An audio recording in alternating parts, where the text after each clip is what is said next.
14 years old. I was 14 years old at the time. My father used to ask me to go buy the Dominican paper for him that came back then, once a week on Sundays.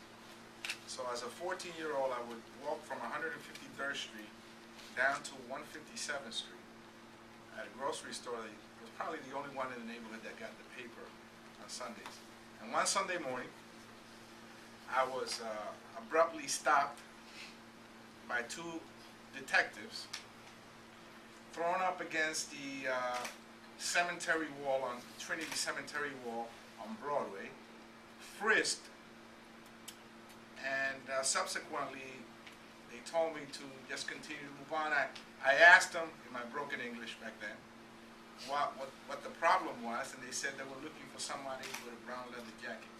You know, I was so traumatized with that I thought that I had done something wrong. So I never told my parents that occurred until I was an adult, because I felt ashamed of it.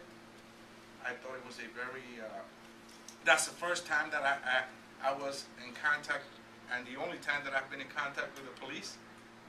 And I just think that we have the best police department in the world. The police department of this city does not need to resort to those types of tactics to bring down crime. I represent Washington Heights, Inwood, Marble Hill. Our neighborhood went through a drug war in the 80s and 90s.